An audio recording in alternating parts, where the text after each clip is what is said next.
good morning or good afternoon. Welcome to each and every one of you. We are all truly blessed to be living in the time, though it in appearance it looks really chaotic, and I suspect in our realities it is very chaotic. But I'd just like to encourage you today that whatever's going on in space and time is not just happenstance. And you say, what? You mean you believe that there is no coincidence? And that's a very easy question to answer. I don't think that things just happen by chance. I think that the source is orchestrating all kinds of things in all kinds of ways in our life. And when we begin to see that there is order even in the chaos, then we can begin to see some pieces that maybe we've kind of missed or overlooked in the past. So, but welcome to each and every one of you. We are here today. We're going to be back in the Nag Hammadi. Things got broached, and there will be new things today. There's many principles that are hidden here that are worthy of your time and thinking.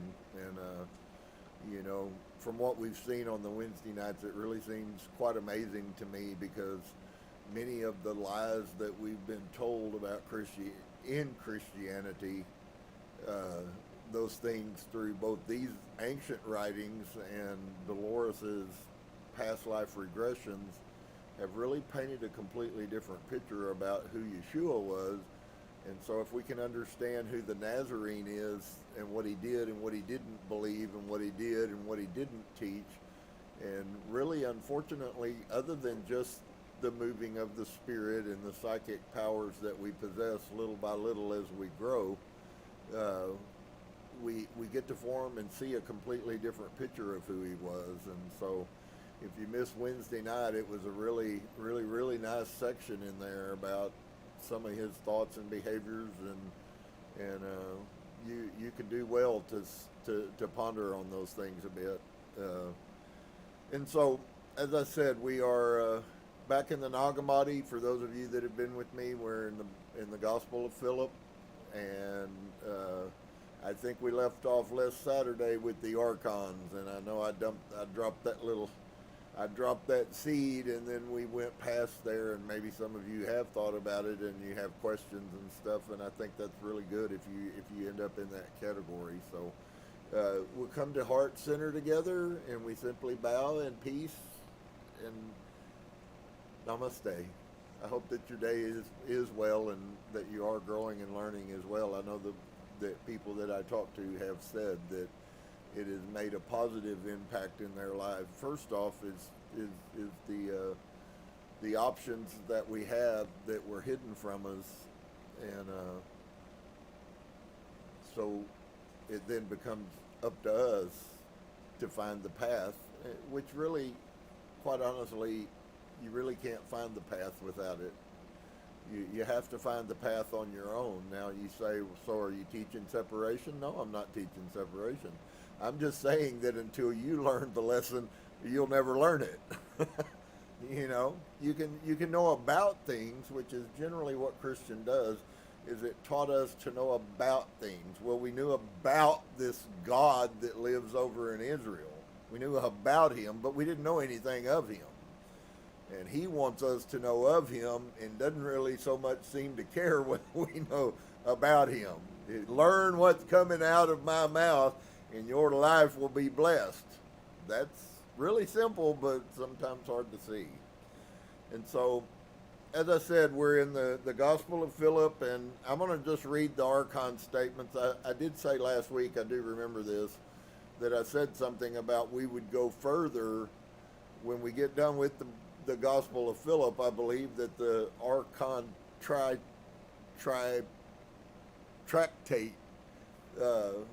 is next, and it's really worthy of a lot of discussion. We have to learn how to try to discern what's metaphor, what's, there's many different classifications of how we're supposed to handle things. And so it's also the same here. We have seen earlier that there apparently, and so here's just me.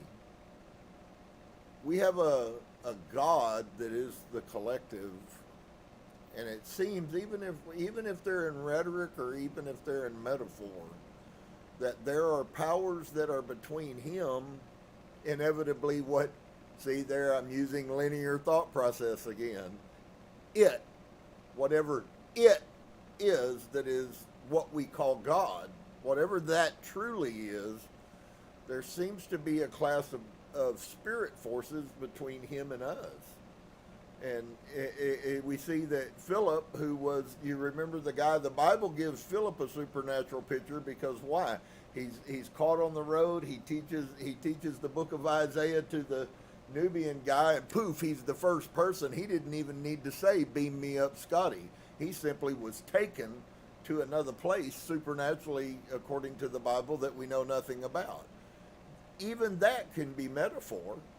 You know, we can be physically, so if you'll give me some leeway, we can be physically transported spiritually. And so, yes, our body isn't, but if, you know, our mind can be transported to a place to see all kinds of things that we aren't physically there, but we're physically there because of the consciousness, is what I'm trying to say. So, consciousness is everything. The rulers thought that they had all, the rulers thought they did all they did by their own power and will. And so we know we're talking about the archons. I'd like for you to see how the writer views them. He calls whatever archons are, he calls them the rulers. I think that's very significant. It's a short little statement, but it offers us a picture that there is something. We found that out in earlier writings, not written by Philip, that down to the, you know, I pondered this. I thought, well, you know, somebody would have to get really anal about trying to break up the pieces of a human body to attribute these false names.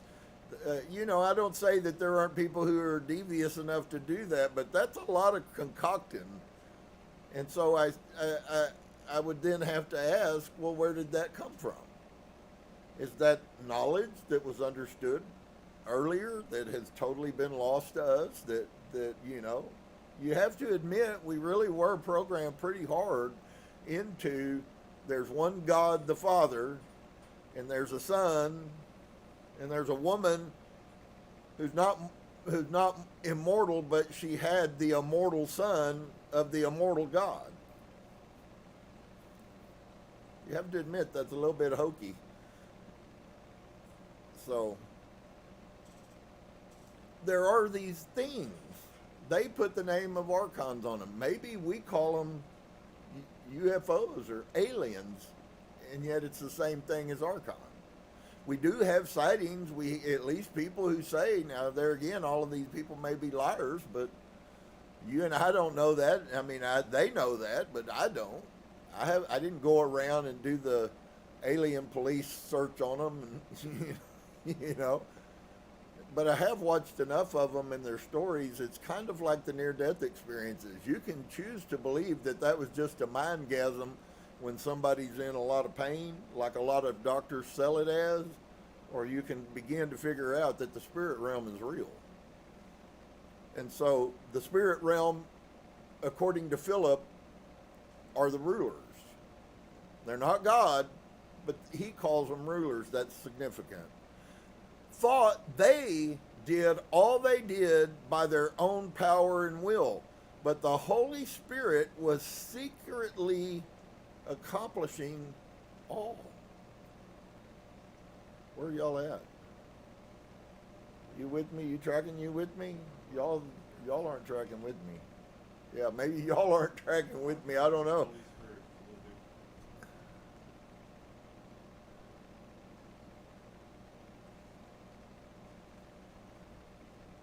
So they got it worked out.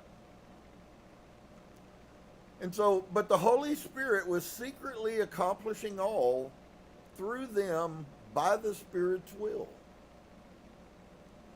So Yeah, an amazing picture of this thing that we probably don't have the knowledge, but I believe that we will continue to gain knowledge in this understanding of the Holy Spirit. That brings in some pieces that I don't think we ever looked at because we wouldn't have looked at it. What if I said to you today that whatever's going on in the cosmos right now, it's happening because the Holy Spirit desired for it to? So now look at our world and go, well, then are all of these things happenstance? Is what's going on in the United States, is that just a happenstance? You know, humans just lost their brains and 30 million people all of a sudden can't figure out what sex a human is. Was that just accident, or is there something greater going on? And I contend with you today, dear friend, that there is massively something greater going on. I've told you, and I've been sharing this with you about, I just felt like there was a dividing line, and I've heard other things that corroborate that. And we don't understand the spirit realm, that there are timelines and there's separations and there's boundaries between frequencies, and so it then really brings revelation to that oftentimes, and this is something that I'd love to share, and I hope you guys will get a hold of. I'm not perfected at it, so I'm going to be honest about you, but I am conscious of it, and I'm becoming more and more conscious of it day by day as I go. But way too often times we are taught by society to have a need. It is a program, but it's a need. We have a need to control everything. And we live in a society of what is very easily termed, and it is appropriate, control freaks. When we don't get our way, we want to be like a 2-year-old kid and throw a temper tantrum. And that was programmed into you when you were a little child, and I would take you back 3 weeks or so, and if that was programmed into you when you were a child, unless you've done shadow work to release that, friend, you still throw temper tantrums just like a 2-year-old, because that's what you're programmed to do. Maybe you do it in a different way. Maybe now you don't flop down on the floor, but you throw a temper tantrum in your mind. How many of you, when something bad happens, you go off into a scenario that there's no reality to it except inside of your mind, and you go into this whole story that justifies this and what you're going to do and how bad people have been to you, and on and on and on and on. And all of these things are residual of this. So, can we learn, and we can we learn how simply to be at peace and to let things go that maybe in our past lives we were taught, certainly practiced at, or at least I was, let me fess up. But we live our whole lives, and it's either people control you or you fight for control of your own life. And so the yogis taught and have for thousands of years that there has to be a place where we begin to become, and I don't like saying, it's the only way I really have words to say it, but we need to become dead to our emotions. And of course, that's a horrible thought. So that's not what I mean. I just don't know any other words to say it.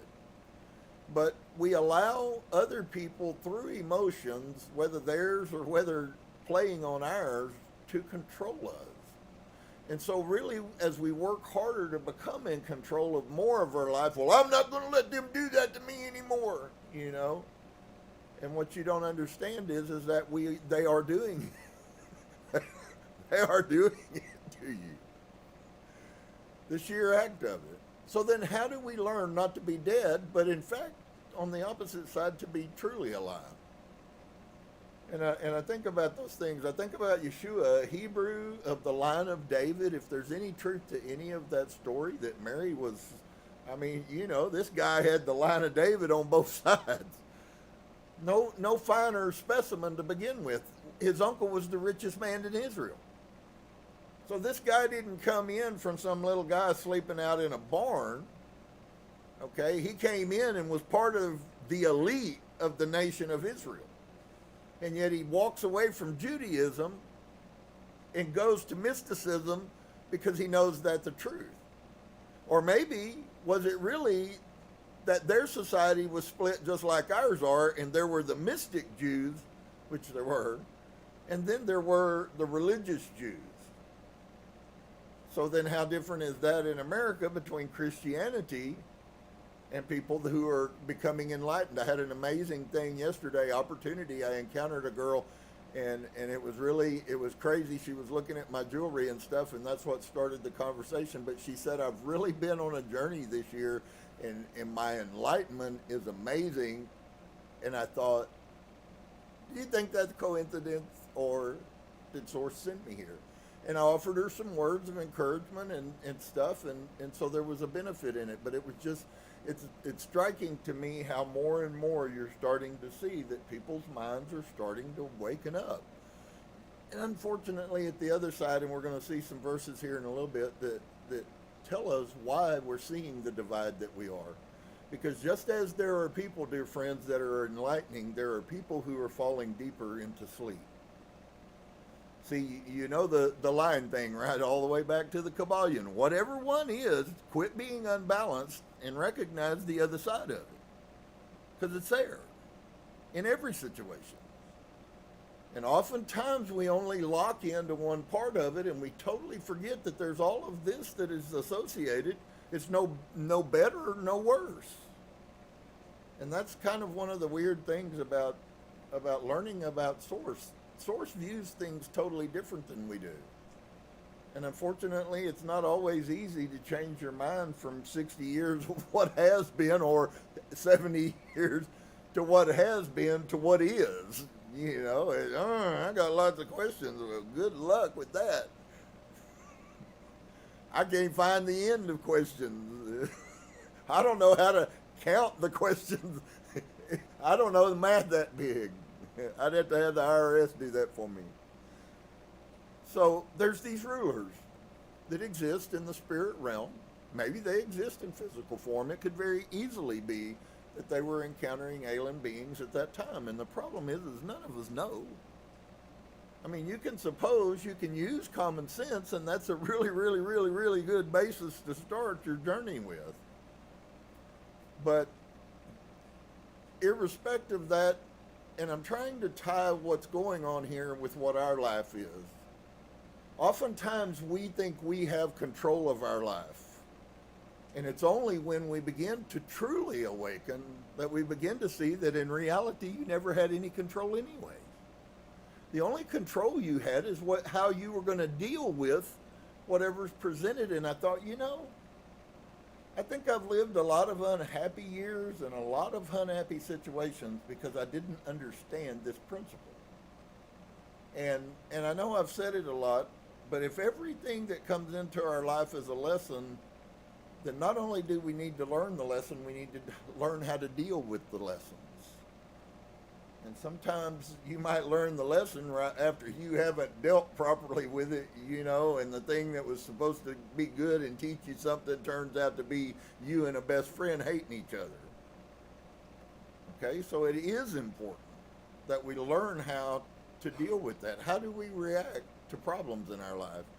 And I admit it's a hard journey because all of us, at least for anybody over about 7 years old, that crap's so ingrained into us, I've had it said in the past, well, your family is just so defensive. You know what? I looked at that statement and I went, you're absolutely correct. Absolutely correct.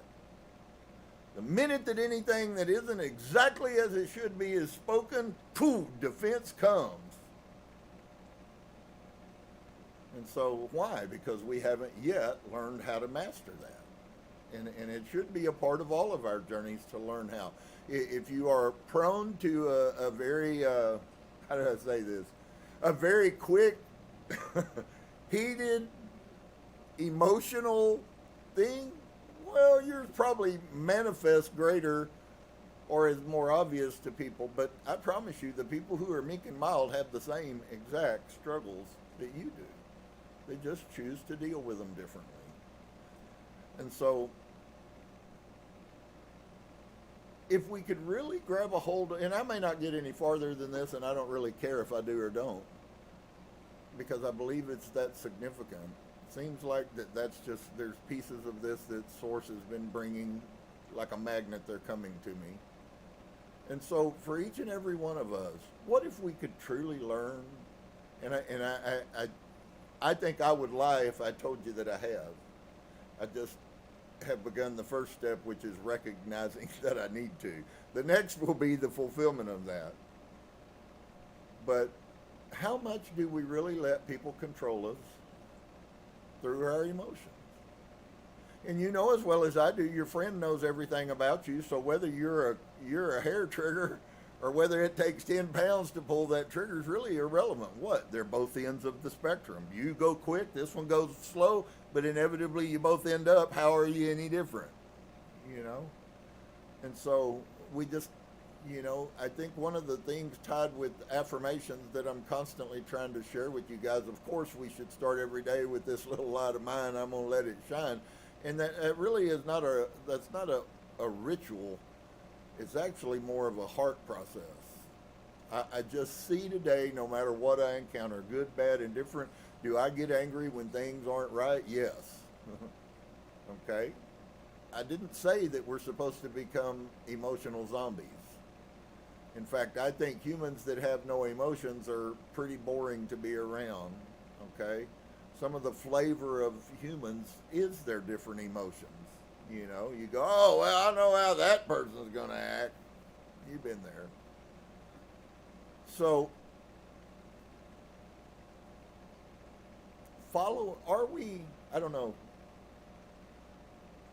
The Bible says that the most precious thing is the Holy Spirit, and that it, without any questions, that is the thing that if you blaspheme it, you will never be forgiven. And then you might go, well, yeah, but you know, now there's no hell and you told me there's no sin, so who cares?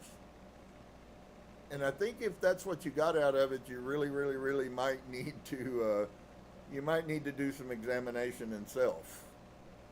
Because I never said that. I did say those words, but the context of what they mean is nothing remotely close to that.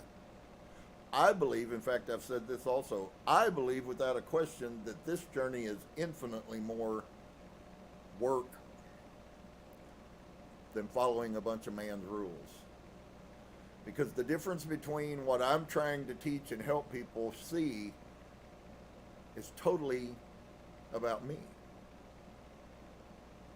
Here's the truth. If you choose not to believe it, okay.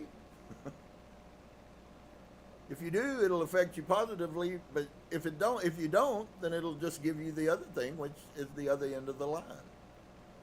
And so it really does talk to the following of the leading of the will.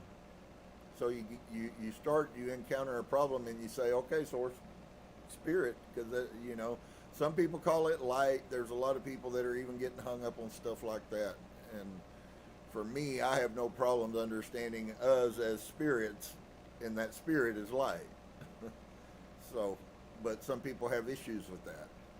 And so, the spirit, the will, the light of our Creator is guiding the things into our life. This is part of manifestation, okay? But you have all kinds of thoughts and all kinds of things that go on in you by the millions every single day. And the universe reads every one of those, and all of a sudden you find something comes into your life that you needed, but you never looked for it. Have you ever had a thought and watched a few days later it manifest, or 2 weeks later the thought you had just poof, all of a sudden it appears? And so this might put some to sleep, but for others it will help them walk and recognize how important this connection with Spirit will. It is important for us to be okay when things don't go like we like them, and it doesn't, number one, mean that we're out of the will, but it also doesn't mean, number two, that we're in the will. Part of the journey is finding that out. Is this happening because of my bad behavior? Is this happening because of how I treated somebody? Is this happening because of this, or is this a test, a lesson? Because test means that we're being judged, and I think it's really the universe loves us and wants us. And so what do you do when you love your child? You send them to school so they can do what? So they can learn their lessons. And if we as humans would just take this belief system, this life, the spirit life, and if we would view it as the same thing that we do, whatever is inside is what is outside. What do we do for our children? We educate them, we pamper them, we love them. Do we have to correct them sometimes? Yes, of course we do, but that's also part of the love. So if that is how we function, why would you think that the creator of us functions any differently? So instead of him being an angry God who's waiting for us to screw up, because I promise you, if he's an angry God waiting for us to screw up, he has no shortages of time to find pleasure in us, because we like to screw up a lot. Now I know I'm speaking a little more candid maybe, and it might mess with some people's Christian holy cows. I'm not really concerned about them. I shot my herd. I don't have any more to shoot that I know of, and if I find any more, I'll shoot them too. I don't have any desire to be hung up on things that don't bear fruit and don't bring fruit in our life. And I'm telling you right now, when we can quit letting emotional situations control us, our life will immediately improve. Once again, why? Because we create our reality. And this bad anger and bad words and bickering and all of that stuff, it draws that stuff to you, just like you can, in the right place with the right intent, can have a thought and watch that thing at some future point manifest. I've had it happen almost every week. And sometimes it's a little bitty thing, but I'll give you another insight. If you can get little bitty ones, start focusing on the little bitty ones and what they were, and giving the value to source that it deserves, and you'll start watching bigger ones happen. It's really crazy how the universe knows us that well. So that leads us from the spirit into what I'm really kind of talking about here as well, and that is truth. Okay? Sowing and reaping truth. Is that an important thing that we spirit people, we light workers as they're called, is that an important thing for us to know? I think it's, first off, it kind of quantitates what you're sowing and reaping. And so from now on, when you hear other people use that statement, it doesn't mean that you're their judge and you're God. It just simply means that you might listen to who the person is, and you'll find out what they've been sowing. Okay? Why do I need to know that? So I can judge them? No, that's what Christians do. That's what I was taught in Christianity to do. Oh, well, you're not a Christian. You're not at the same level. And we teach our children the same thing about races, and we teach our children the same things about nationalities. I don't think Americans are any greater than any other human on the face of this earth, and I don't think we're any lesser. And there's the problem. It seems like we can't figure out. We either have to be greater or lesser. Why don't we just recognize we all are? And then there's no difference between a soul that's 5,000 years old in China and my soul that's 5,000 years old in America. But no humans will do that collectively, so that's why you don't see it happen. You can do it, and you should if you're a single person. And everybody doesn't know anything about what you believe. Continue to do it. But what an amazing effect that would have if all over the earth that happened. And so, truth, which has existed from the beginning, is sown everywhere. So how can we then not see it? And many see it being sown, but few see it being reaped. Interesting, huh? Straight is the gate and narrow is the way, and few there will be that find it. If you're a Jew, that defines that you're keeping Judaism. That's their gate, and the straight way is to not break the Torah. If you're a Christian, believing that you just needed to take a bath in the blood of an unknown God was enough. Truth, which has existed from the beginning. Dear friends, There's a reason why I say to you that I am a truth seeker. Okay? Truth has always been. Whatever is coming out today that is truth has always been truth. It was truth 10,000 years ago, and it's truth today. Pay attention to the words. Truth has existed since the beginning. So how can truth that has existed from the beginning, how can it all of a sudden fall away? No, the problem is not truth. Truth is eternal. Truth will always exist.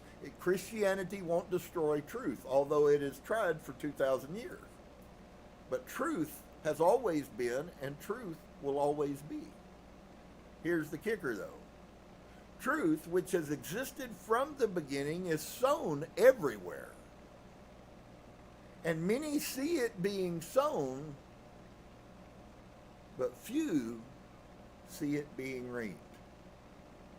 And so as we learn to, I'm going to bless you today, as we learn to see the reaping of truth in our life, guess what? We'll watch it more and more come to it. That's the drawing again. So you must first sow truth. Is he speaking against people going around sowing truth? Absolutely not. He's just simply saying that one must take place, dear one. You got to put a rose bush in the ground before it'll grow. Okay? If you leave it on top of the ground, it's not going to do much but die. And that is our life. If you leave the truth on top of the ground, that means you don't ingrain it down in you. The truths that I'm sharing, if you don't ingrain those things down in you, you'll be just as dead as the one who never heard them. And there again, if you're a human and all you can think is at human levels, you think I just said something about your body dying. And what I said had nothing to do with your body. And so truth exists, which has existed from the beginning. It's sown everywhere. There's no shortage of truth. And many see it being sown. You might see that. You go, you know, I heard a guy in the line at the grocery store, man, and he dropped one little one-liner, and it just profounds you, you know. It's like somebody hit you in the head with a hammer. Just, wow, that one little sentence was very profound. But did you plant that so that you could see the crop? You understand the metaphor that he's playing off of here? Many people see it, but they never see it in their life. And it's only useful if it's in your life. You can know that I shouldn't do that and do it, and it doesn't help you an ounce. And so Mary conceiving. Some say Mary became pregnant by the Holy Spirit. And you have to admit that this is pretty much an enemy of Catholicism and Christianity, both together. If they're the same, then they're the same. Some said Mary became pregnant by the Holy Spirit. They are wrong and do not know what they are saying. When did a woman ever get pregnant by a woman? And right there it about blows people away. Well, what other woman are they talking about?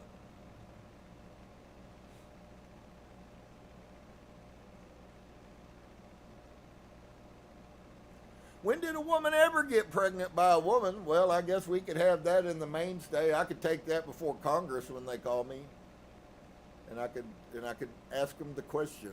Have you read the book of Philip? Don't you know it's impossible for a woman and a woman to have a baby?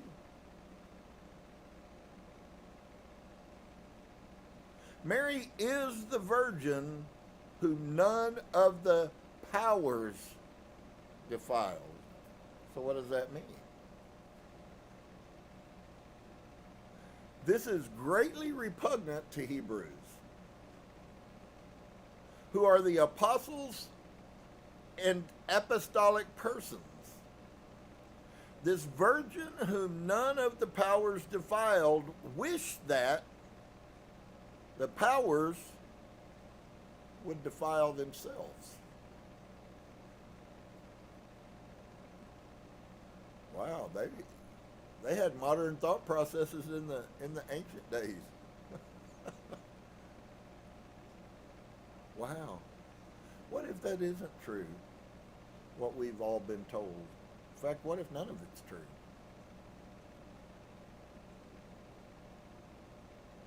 My Father, the Master, talking here, Yeshua, the Master would have not said, my Father who is in heaven, if he did not also have another Father.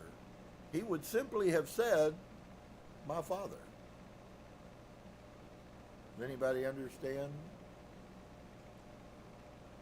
what the significance? Doesn't diminish either one. It just tells us that we do have some fatherly source. Okay, so we get the name wrong. I believe, and I wouldn't have said this a few years ago, but I believe more than ever that the universe knows a lot more than we realize about us. And so, but here's kind of the alter ego to that. What about when you don't realize, and there's many people in this category, what about when you don't realize that your earthly father is your second father, and that there is a first father? You ever ask somebody, maybe some of you guys that are talking to people, maybe you've asked this question, well, what's your belief system? Are you spiritual? You'd be amazed how many Christians I've had who have zero answer for that question. And I spend a lot of time around Christians, so I kind of know how they probably think. And so I kind of I like to ask the questions that maybe they haven't ever asked themselves. So what does this mean? How does this work? And so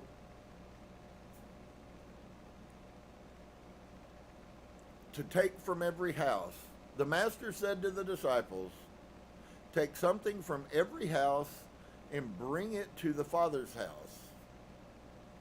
Okay, I see a huge metaphor there. But do not steal while in the Father's house and take something away. Serious good stuff that you might want to contemplate.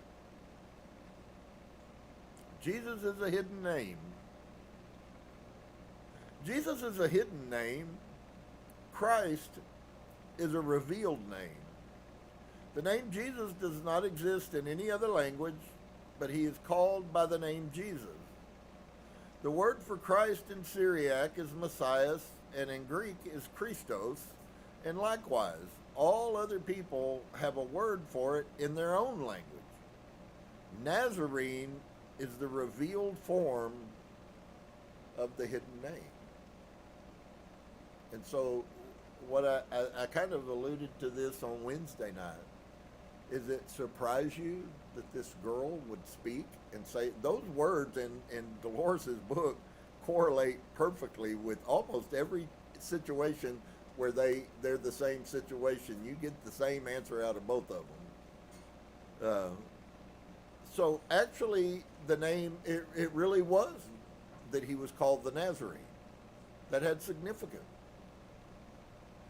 And so Christ has everything. Christ has everything within himself, whether human or angel or mystery, and the Father. What does that mean? And here's the thing. If you can wrap your mind around that he's not God, any more than we're God, and in reality, the truth is we live at such an impoverished level that we don't really recognize that we are God.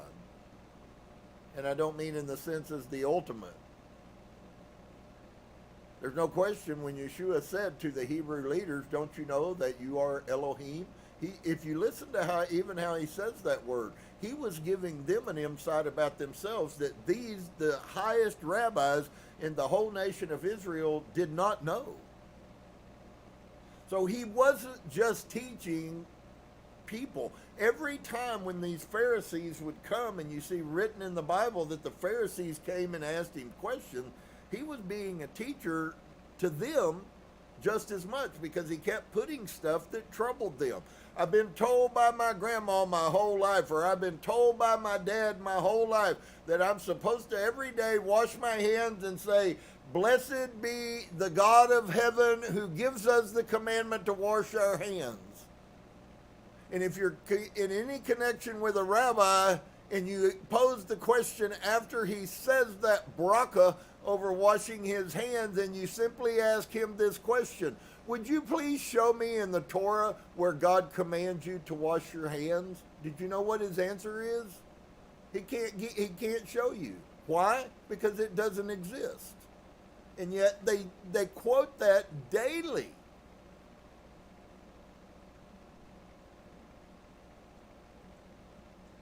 So, what is the Christ? That's a question that you should really ask yourself. Christ has everything within himself. Where does he have everything? Inside. Whether human, so dig this. Christ has everything within him, whether human, so he has human in him, he has angel in him, which is a neuron, which is energy, and he has mystery, which is unknown knowledge, and he has the Father. And he, dear friends, is just like us, which I will read it like this. And Dave has the Christ. He has everything within himself, whether human or angel or mystery or the Father. He already has it all in him. Brother Cliff, he already has everything within him. He has God, he has human, he has angel, and on top of that he has things that are mysteries that he himself or people around him have no knowledge of what exists inside of us. And so you can turn that into Jesus being a God, and it separates you from the fact that he came to tell us that we were this. That was his purpose for coming to the earth, to tell you, you are this, whether they've hid it from you or not. And they hated him for it because it destroyed their religion. Not much different than where we're living today. Has anybody noticed that as awakening and illumination continue to grow on this earth, have you noticed that religion's already starting to fall away? Yeah, it is. Inevitably, free spirituality will be the destruction of Christianity. Because once you tell people the truth and they find out that they really are infinitely more powerful than they ever had, all of us are. If you don't know how to use it, then you lose it. And they quit helping us learn how to use it, and guess what? Humanity lost it. That's why all those things Yeshua says in the Bible, he really meant those for us. But it's only going to happen with those people who are enlightened. That's crazy. Why would they hide that from you? Why would they tell you that you're less than what you really are? Why wouldn't we spend in Sunday school every sun worship day, or every Shabbat day would even be better? But you know what? I'll learn truth on sun worship day too.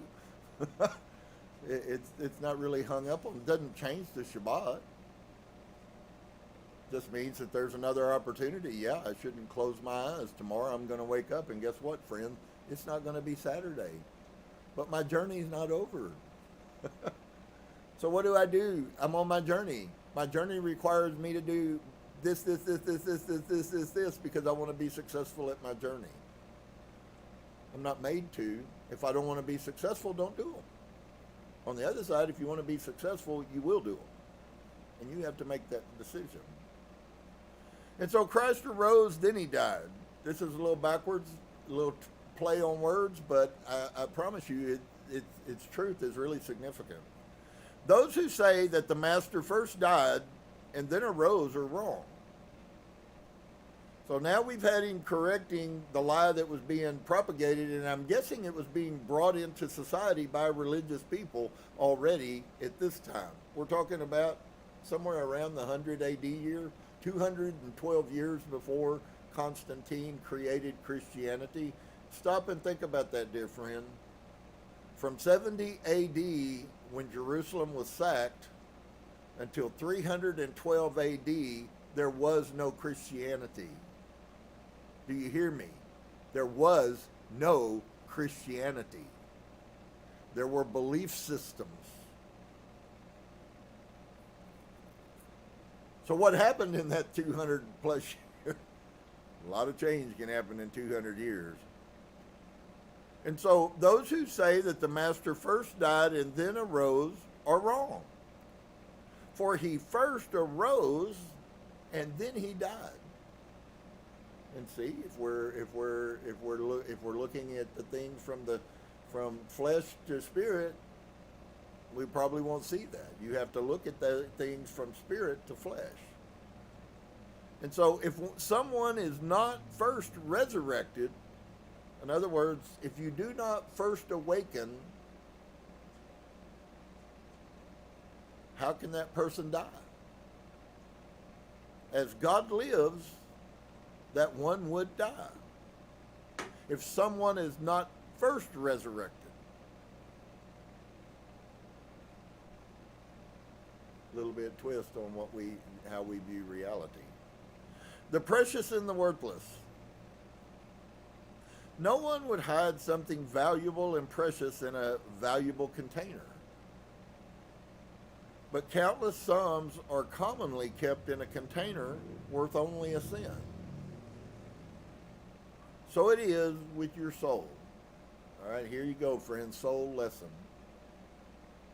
It is something precious. Say it with me. My soul is something precious.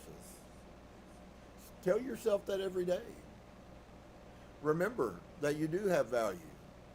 That it's not what you might have been told. It's not what your parents taught you that was wrong. I don't go against the things that are right, but lots of things we learn from parents ain't right. And so, you are something special at your soul level. It is something precious, and it has come to be in a worthless body. So yet again, another picture that's very clear, friends, that you were something before you came to this body. And that's why that question, when it got posed, it caught me, and I'm okay with it. I haven't really been able to see how I'm going to use it to manifest something, but that simple little statement that says, when you look in the eyes of a little baby, do you look at that little baby as a little baby, or do you look at that baby as potentially 1,000-year-old soul? And the truth is, it's a 1,000-year-old soul in a new body. What might we be hiding from children by not knowing the truths that exist? If a person is predisposed to be the world's greatest guitar player, is he that when he came in? Or did he become that? Ask yourself that question. And then ask that question of yourself. So some people are afraid that they may arise from the dead naked, and so they want to arise in flesh. They do not know that it is those who wear flesh who are naked. So right now you're naked. Those who are able to take it off are not naked. Flesh and blood will not inherit God's kingdom. What is this flesh that will not inherit? It is what we are wearing. And what is this flesh that will inherit? It is the flesh and the blood of Jesus. For this reason he said. So you see here is a little bit more interpretation about if this was said, why it was said, and it wasn't in the context that it's been portrayed to us. For this reason he said, one who does not eat my flesh and drink my blood does not have life within. What does this mean? Okay, as is always, the question should always follow the statement. So what does this mean? His flesh is the word and his blood is the spirit. That's what we must eat. We must eat his words. Not at all what do they call that now? It's been long enough. Communion. Whoever has received these, what? Word, not blood and not flesh, but word and spirit. You must receive word and spirit to take communion with him. Because he's spirit, not. Whoever has received these has food and drink and clothing. And I also agree with others who say that the flesh will not arise. Both views are wrong. Remember, Paul's teaching says that the dead in Christ will rise first. You say that the flesh will not arise. Then tell me what will arise, so we may salute you at your great intelligence.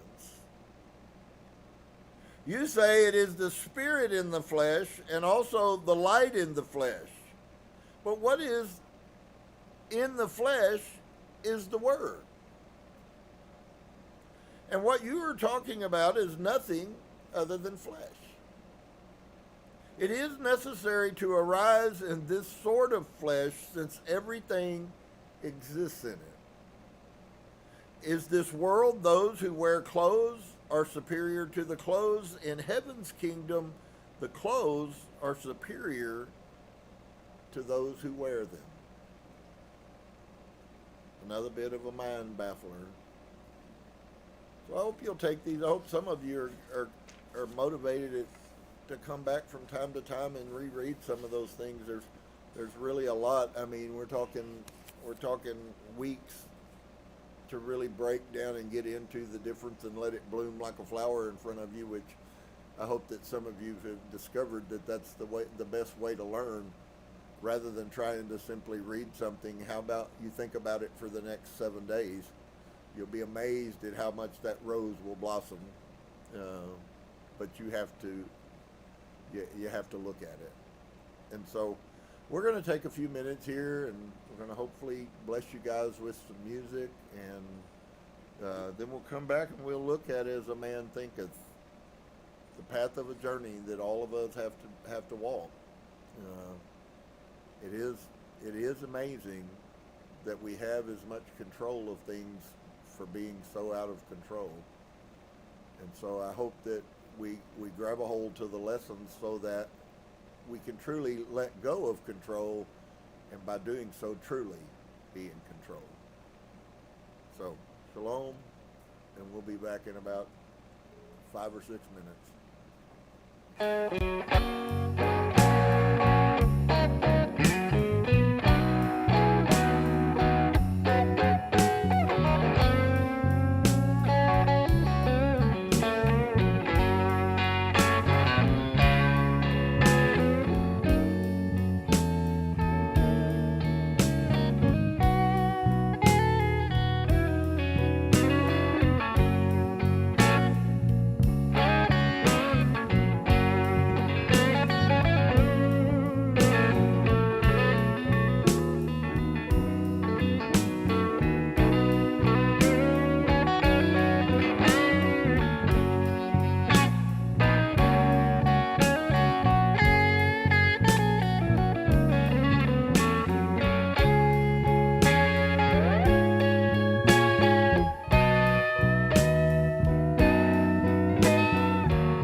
All right. Well, we're glad to be back. I'm glad to have an opportunity. I hope you will bless you guys. The words of these songs, if you listen to them, they have spiritual relevance to them. So hope you guys are blessed and enjoy it. May it in some way draw you closer to Source. First song we're going to do is Before You Accuse Me.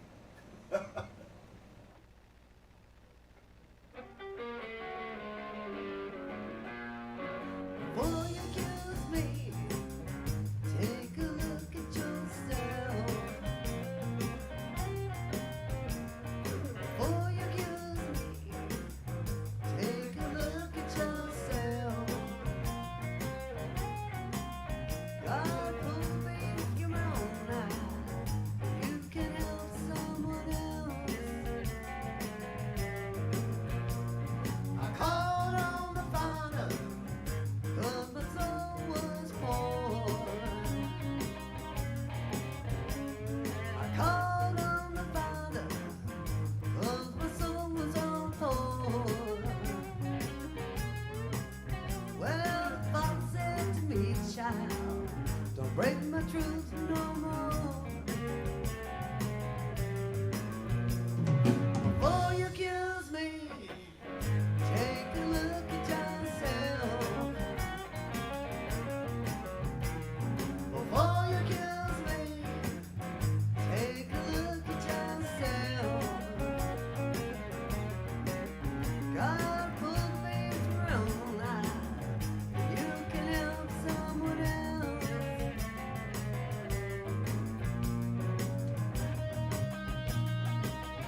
I hope that if you haven't, I hope that you're beginning to, and if you have, then I encourage you certainly to continue the path toward the journey of peace and love and kindness, and we are supposed to, we all are those things, but we're supposed to let that out.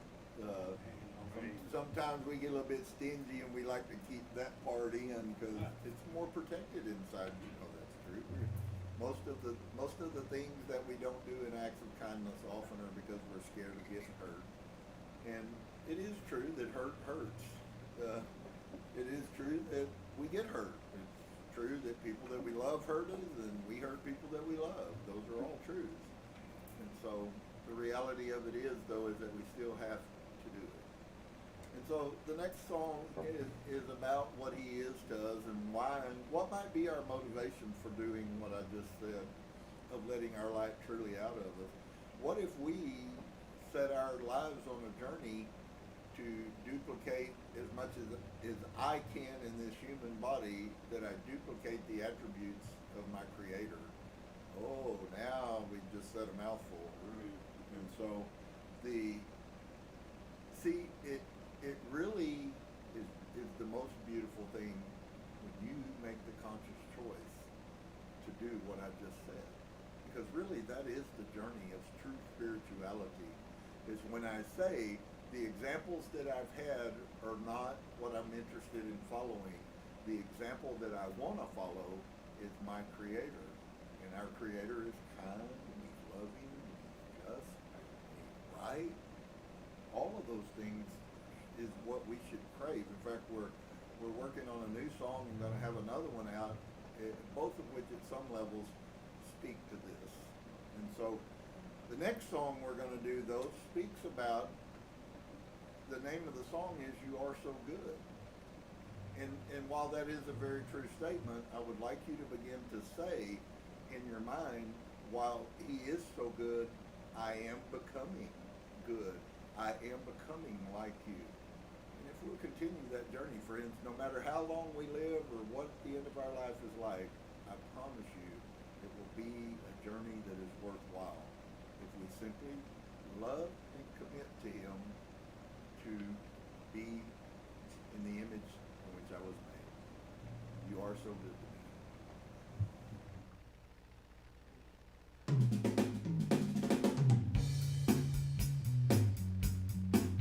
He is the light, baby. We are the light, baby.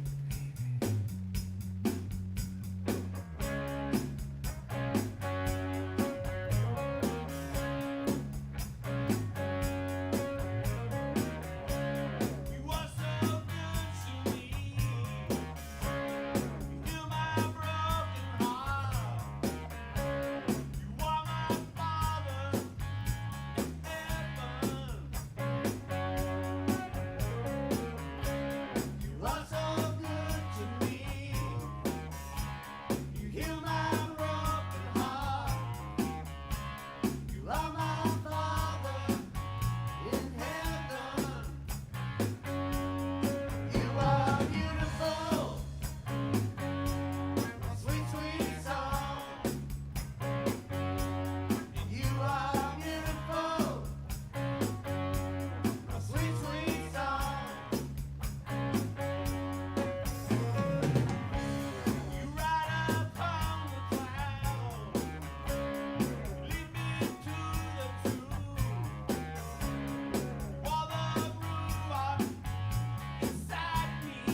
all of us, hopefully, will be looking for the greatness that we are. I hope if you begin the journey, you certainly find it, that we all are beautiful beings, and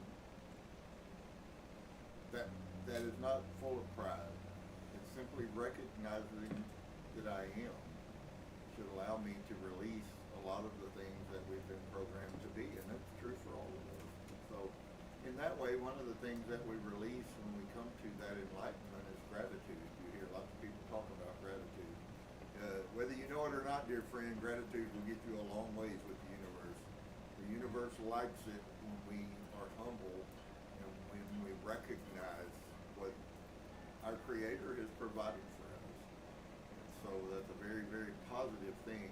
And one of the greatest ways to show gratitude is just simply to do what? We all do it. We were trained it from our earliest days. That's to do what? That's to give things. And so that's the name of this song. I thank you.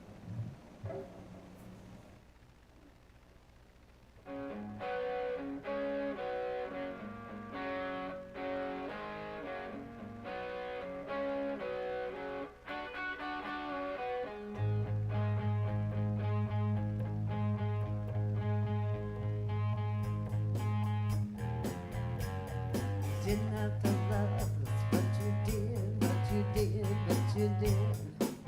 And I thank you. You didn't have to love us, but you did, but you did, but you did. And I thank you. Take his book of love off the shelf. You know what it means to find love and wealth. He made me feel like I never felt. When we repent and cry for help. Didn't have to free us, but you did, but you did, but you did. And I thank you. You didn't have to feed us, but you did, but you did, but you did. And I thank you. Every day I learn something new. Pick up your words and be friends with you. You keep showing words anew, just so I can keep walking with you.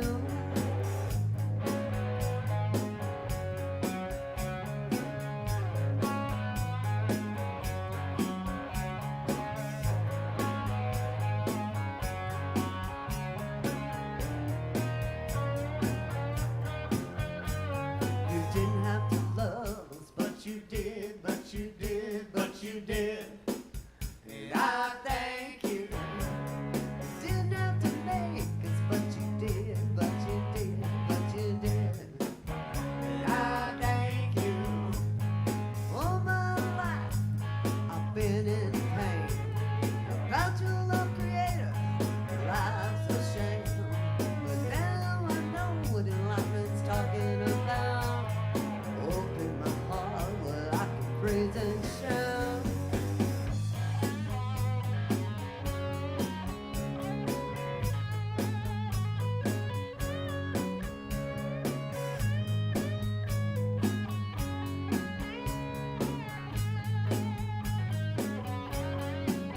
I wanna thank you. I wanna praise you. I wanna thank you. I wanna praise you. I wanna thank you.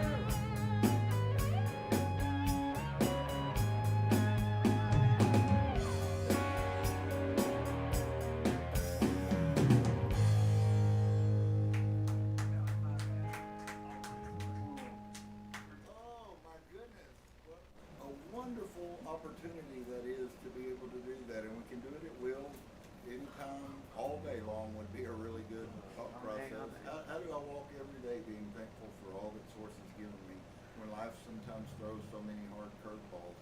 And I'll tell you, I don't say that, I can and won't say that it's easy, but not everything that's good for us is easy. Sometimes we have to work, sometimes we have to bring ourselves into question. Sometimes we have to, push ourselves a little bit. And so finding good and the things that may not otherwise be good per se, according to the human flesh, is a really powerful tool. And the more that we do that, what I find is if it doesn't change anything else, it changes me. If I don't say that, once again, I'm emphatically against people who say, oh, well, you shouldn't have any emotions. I think that's a bunch of crapola. I don't think anybody has no emotions. The only thing we do is decide how we show those emotions. But that we learn how at a level to free ourselves from the ravages that come from emotions, most notably negative emotions. And so I think it kind of ties with the next song. The name of the next song is Life Without You, and of course we know that it's impossible for Source not to be with us. But what we also have to recognize is it's not impossible for us to be without Source. And so living life without Source has nothing to do with Him. It has to do with I've made a choice to not take advantage of all of the blessing that's there for me. And when you do that, of course, I think all of us have friends, children, grandchildren, co-workers who live horribly miserable lives. And I don't say that their position in life doesn't warrant that at a human level. But when we can find the other side of that coin, and we find what true peace in the midst of adversity is like, life without you.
mistake.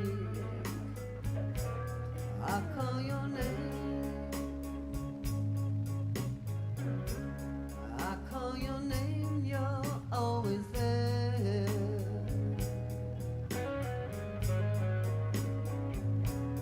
Life without you, creator. Life without you be hard to bear.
Life without him, not a choice that I desire to make.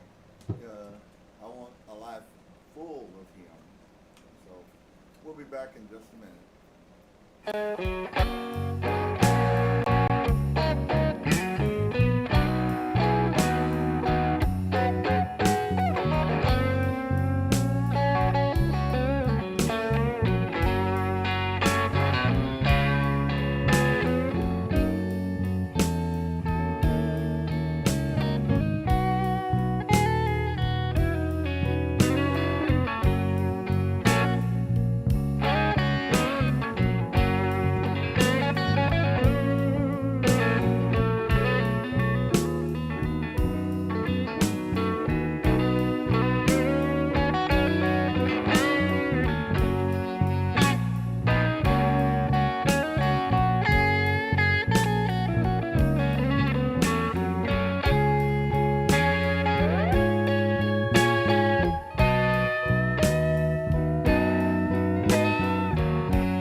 I hope you guys were blessed and enjoyed that. We are we're back in as a man thinketh. What a profound, many profound principles that we've been blessed to be brought together. It would be amazing if our children were taught these things from their youth. I can't imagine how much further our lives would go, what our lives would look like, what the quality of our life might be, if everybody pretty much walked in relative peace, and it would be a wonderful place down here. And so the effect of thought on health in the body, for those of you who might be following along, whether you have a PDF or the book, which is where we left off last week. And I will urge you, if you have pain and sickness, the knee-jerk reaction might very, very possibly be negative for you out of what's being said. Understand, all of these principles work, but it may or may not be a miracle. Okay? There will be people who will grab a hold of these things, and maybe it's just the set time for them to receive a special anointing, a special energy that causes healing in the body. But if you practice them and you don't see a miracle, you've still won. So I used to see that constantly. How many people, how many prayers. We'd have prayer line every Saturday at my church. There might be 10, 15, 20 people at the front of my church that we would pray for, and most never saw an answer to their prayer.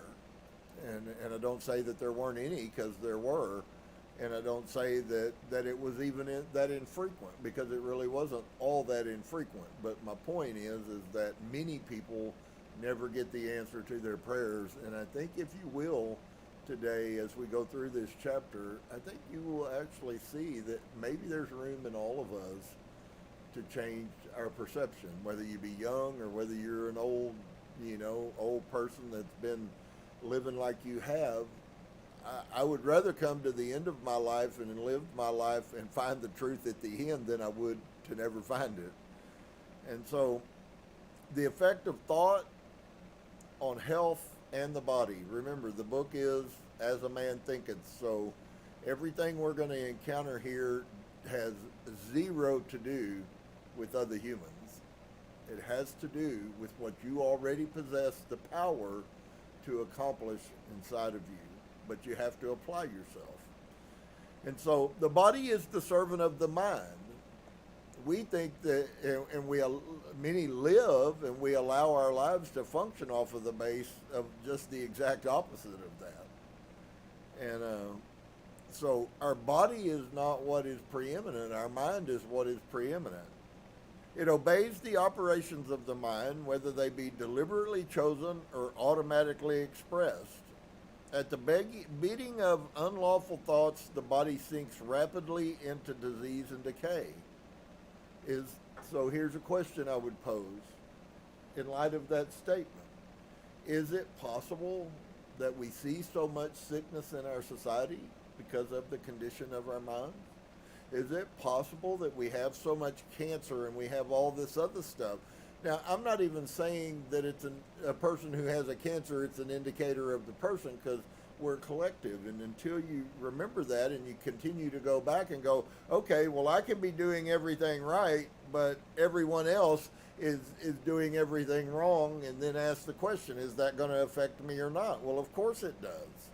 When we can accomplish anything, which was the whole point of the whole Nimrod and Babylon thing. Even Source, according to the text, says that humans will accomplish anything they set their mind. Well, let's stop for just a second, since Christianity kind of glasses over that. Wait just a dang second now. Are you trying to tell me in an ancient Hebrew thought process that they knew that man was powerful enough to gather, so much so that they had to split and fracture humanity into small groups to keep us from being so strong that we could accomplish whatever we wanted? And you think my message is strange? What if society finds out? It obeys the operation of the mind, whether they be deliberately chosen or automatically expressed. At the bidding of unlawful thoughts, the body sinks rapidly into disease and decay. At the command of glad and beautiful thoughts, it becomes clothed with youthfulness and beauty. Disease and health, like circumstances, are rooted in thought. Now, I don't think that their concept is that it's based totally. I think that it's very possible that we attract dis-ease, which is what the word really means. There's lots of diseases that are not cancer, folks, and we attract those things to ourselves based on the state of our mind.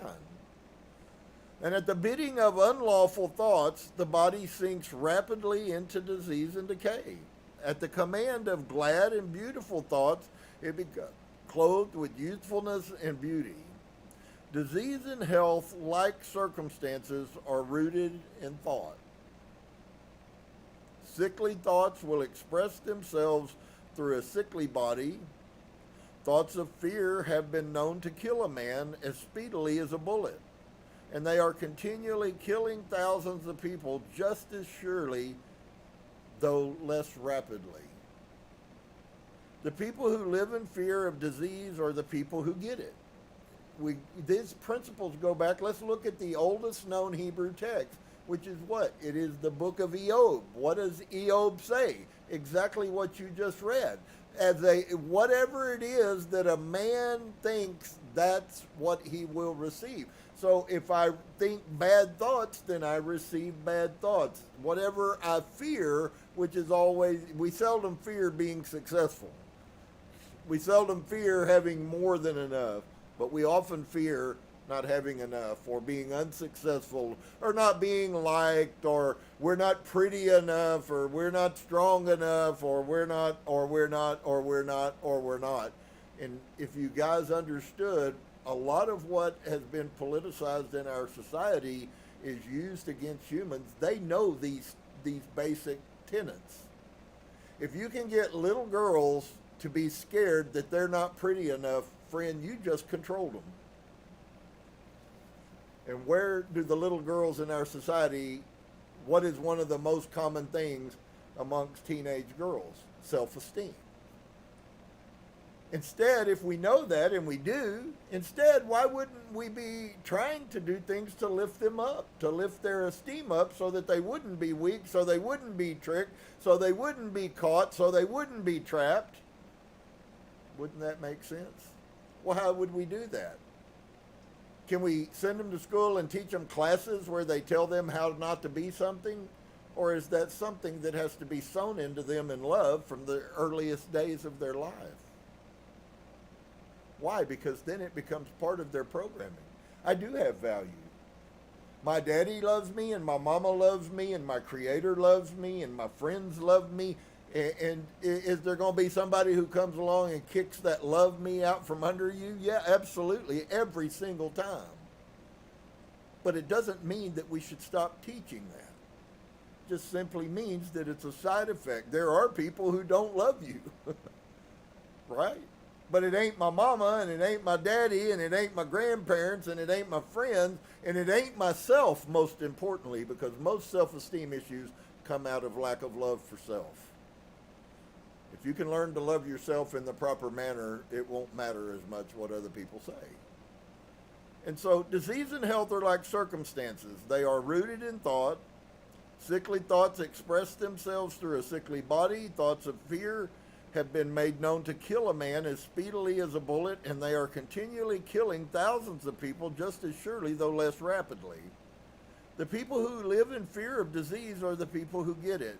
Anxiety quickly demoralizes the whole body and lays it open to the entrance of disease, while impure thoughts, even if not physically indulged, will soon shatter our nervous system. Strong, pure, and happy thoughts build up the body in vigor and grace.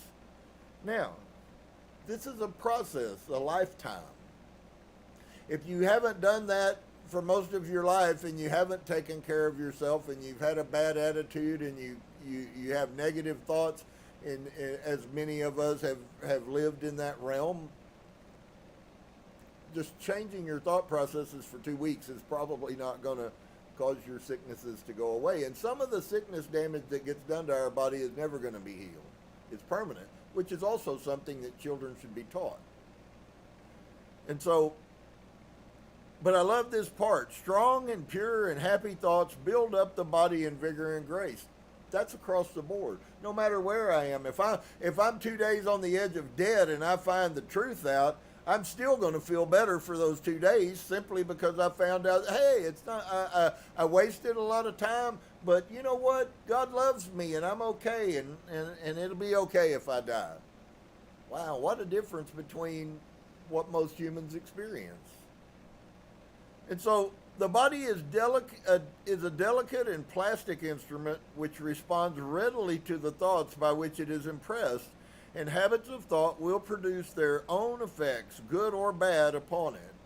Now, one of the things that I have heard from people who have both done near-death experiences and people who, for whatever reason, didn't die but made a recovery, and oftentimes people that are in comas have recorded that they heard the doctor give the diagnosis of their death. And it affected them, even in that state. So much so that their conscience brought that out once they were conscious again. And so we really do have to be careful. Men will continue to have impure and poisoned blood so long as they propagate unclean thoughts. Out of a clean heart comes a clean life and a clean body. Out of a defiled mind proceeds a defiled life and a corrupt body. Thought is the fount of action, life, and manifestation. Make the fountain pure, and all will be pure. Which is like the statement that, people say, I washed my hands, but then they got dirty again. The problem is we need to quit washing our hands, and we need to wash ourselves inside, spiritually, in our thought processes. Change of diet will not help a man who will not change his thoughts. When a man makes his thoughts pure, he no longer desires impure food. And there'll be a lot of people in our society that don't like that statement, just like they don't like what Robert Kennedy's doing. But I'm telling you right now, friends, no soda waters would save a lot of people a lot of pain. I haven't had one in years, but I certainly did have my share in the time that I drank Pepsi-Cola. I think I had my allotment for life, and they cut me off. But I tell you what, coffee's awful good too. But do you see what I'm saying? We know that sugar is as bad as cocaine is for addiction, and yet we let the sugar industry by the millions tell politicians what to make law about. Why is America the greatest country on the earth? And I do believe that we were that, and I believe that we may get to return to that. But why are we a third wheel to the concept of taking care of our society first? Why can you not go buy the cereal for your children that's full of sugar that we can here in another country, and we're supposed to be a better country than they are? I think these are things that we should care enough to ask ourselves a question about. And so we'll continue to say sick, and I think a lot of this concept comes out of our thoughts lead us to places that do the things that are negative. When you get a pure thought, and I know that we all have these things, we bounce back and forth maybe a lot more than we realize. So change of diet will not help a man who will not change his thoughts. When a man makes his thoughts pure, he no longer desires impure food. Clean thoughts make clean habits. The so-called saint who does not wash his body is not a saint. He who has strengthened and purified his thought does not need to consider the malevolent microbe. If you would perfect your body, guard your mind. If you would renew your body, beautify your mind. So even the state of our mind wears us out. You know that. When you get under a lot of stress, what happens? You come home from work and what happens? You're exhausted. Man, I'm just so tired. I've been working all. Well, of course you are.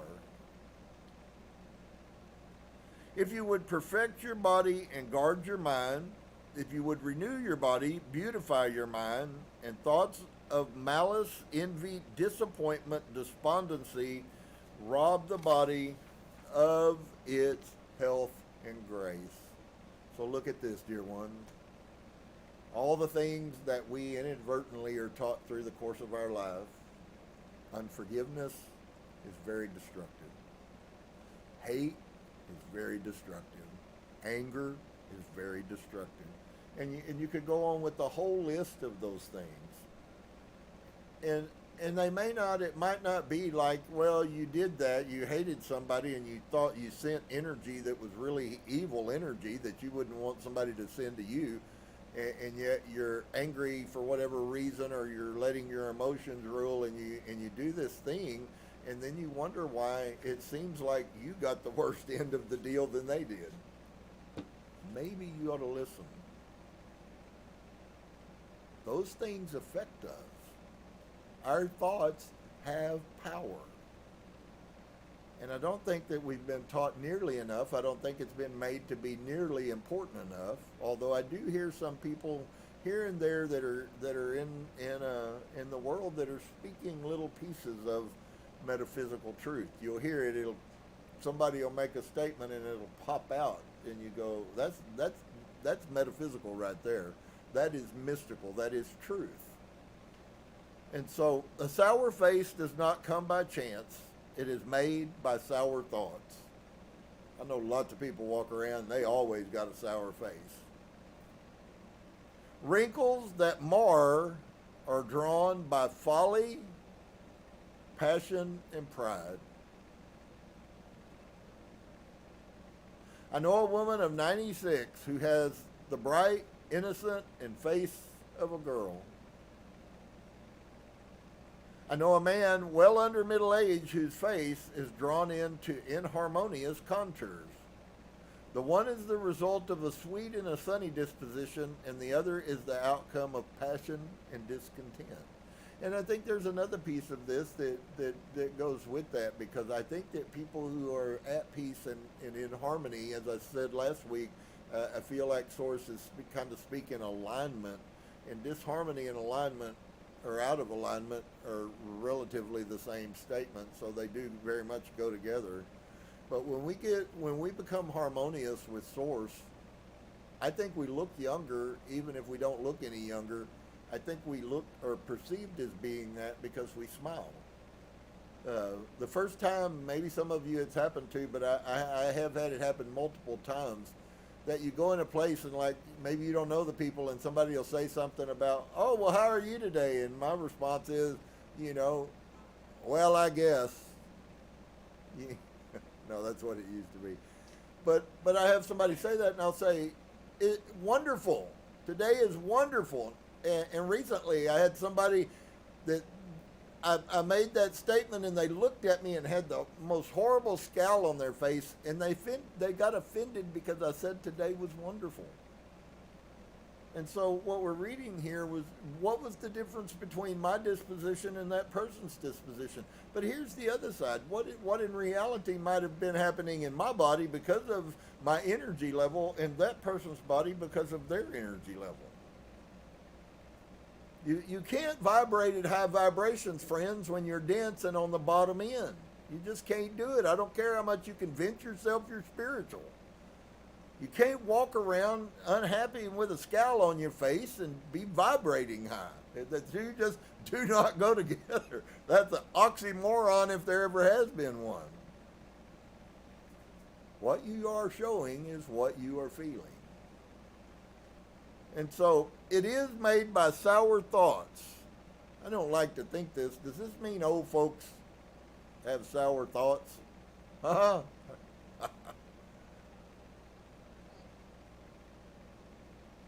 So, does age really matter?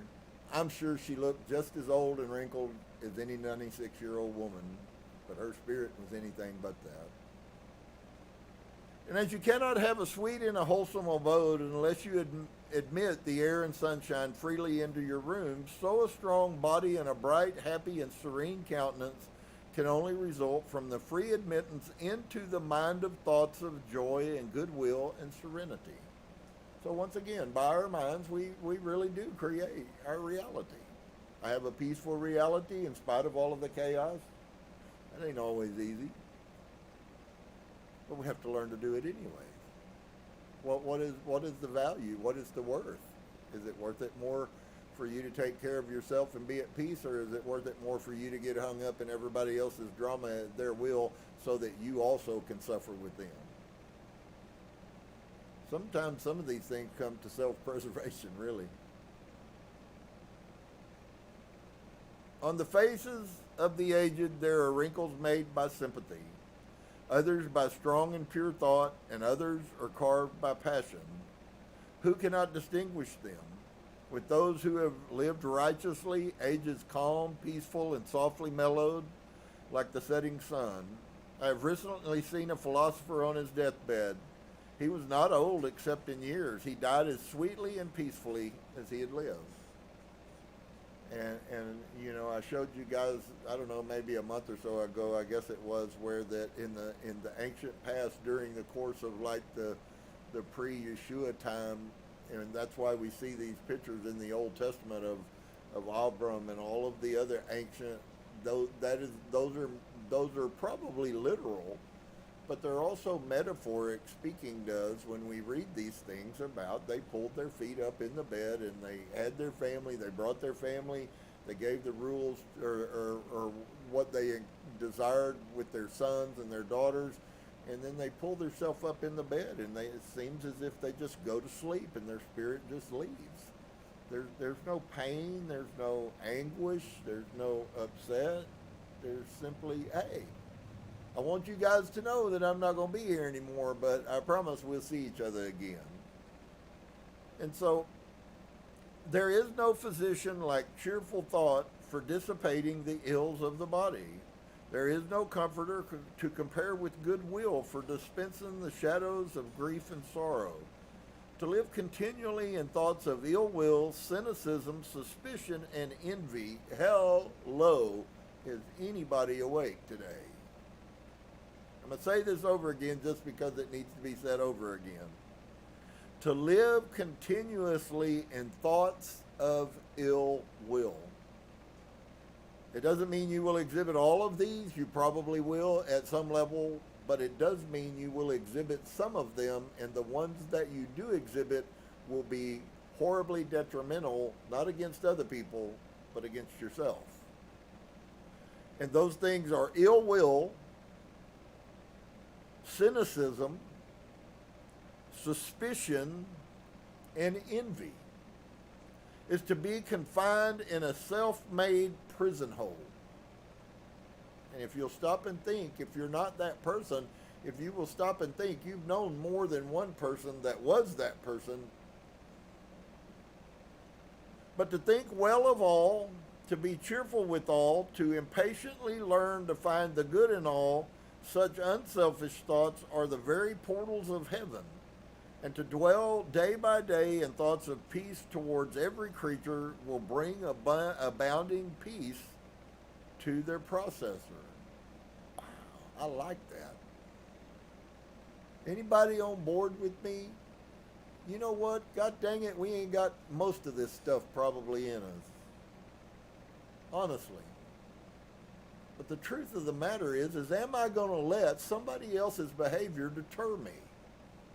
It's almost as if you have to be ashamed of who you are because somebody else wants you to be differently. And so we've lived our whole life and we've been programmed by people around us how we should behave to be proper.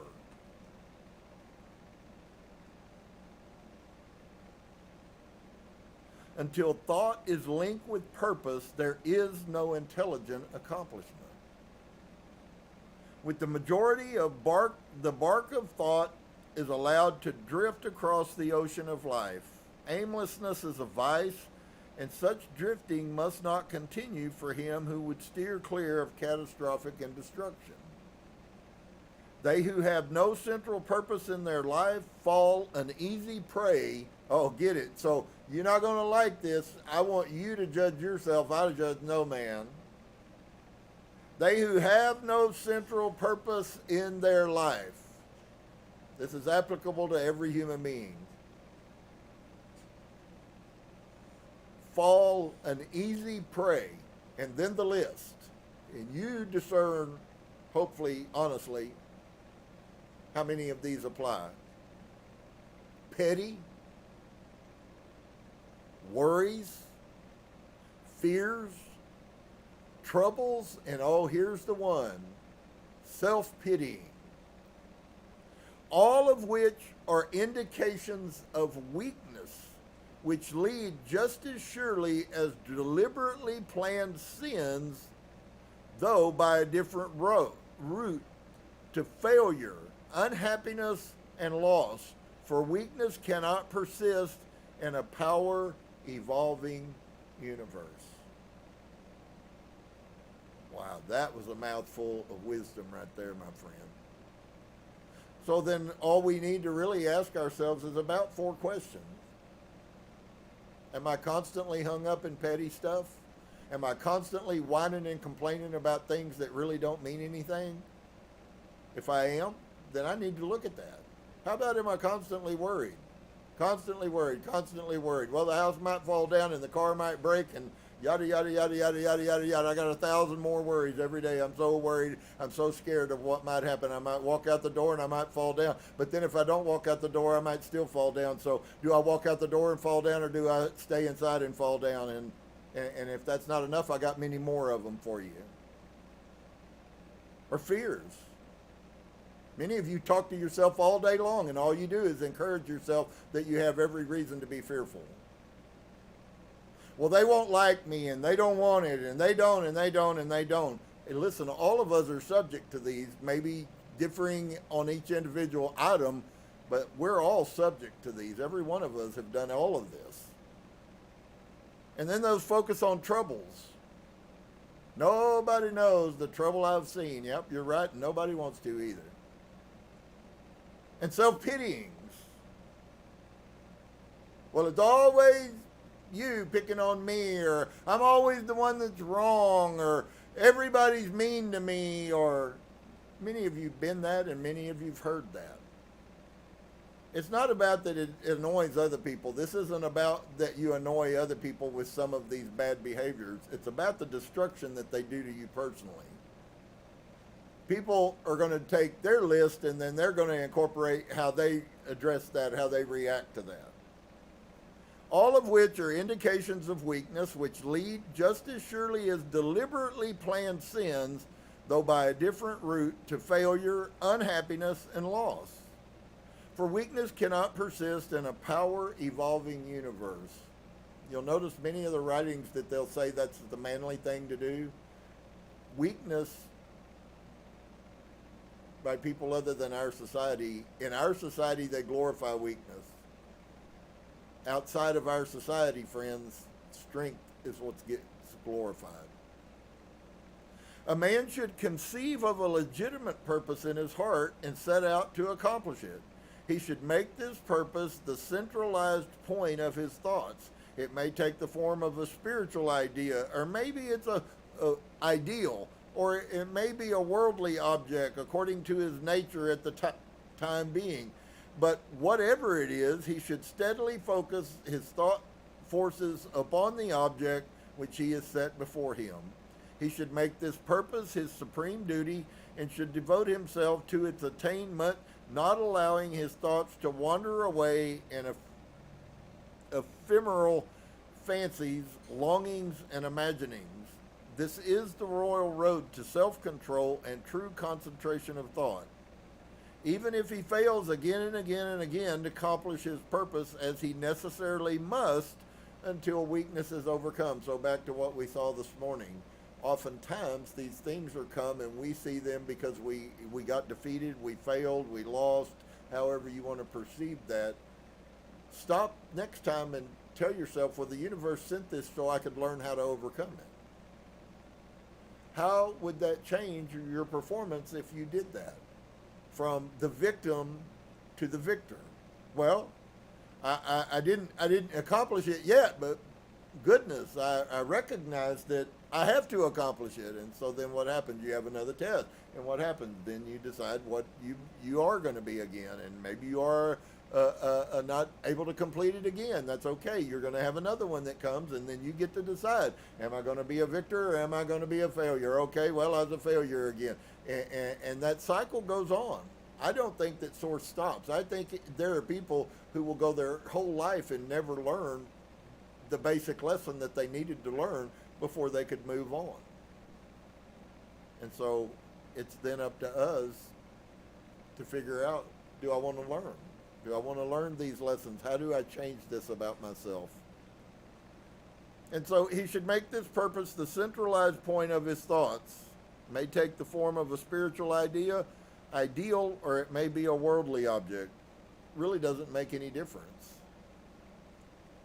And so he should make this purpose his supreme duty and should devote himself to its attainment, not allowing his thoughts to wander away into ephemeral fancies, longings, and imaginations. This is the royal road to self-control and true concentration of thought.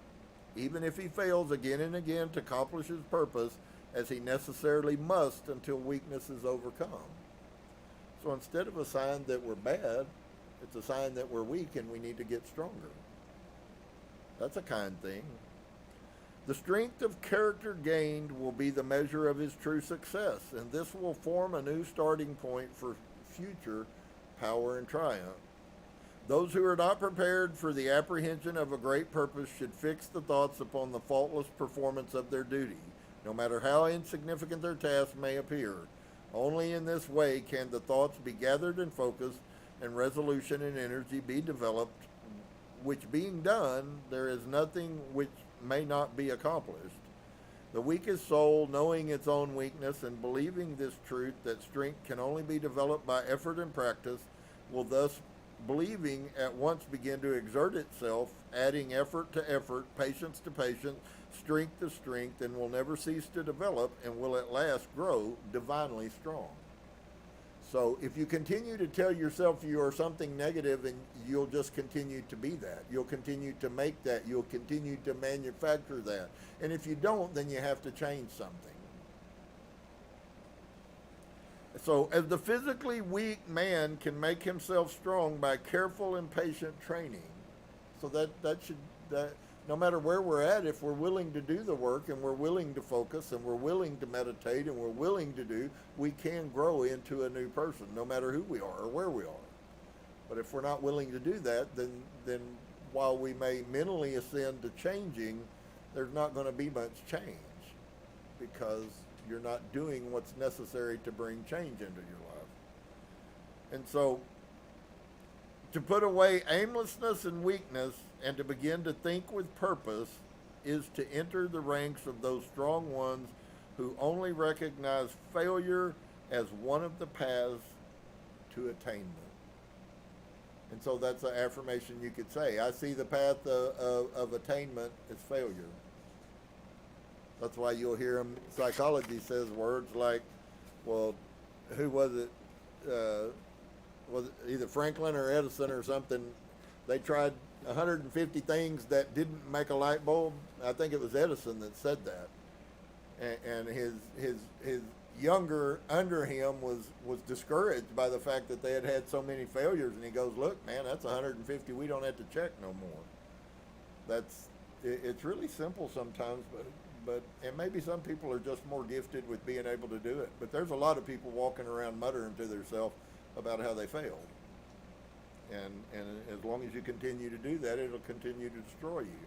When you start being thankful that you have this lesson, let's learn and get over this lesson and move on to the next lesson.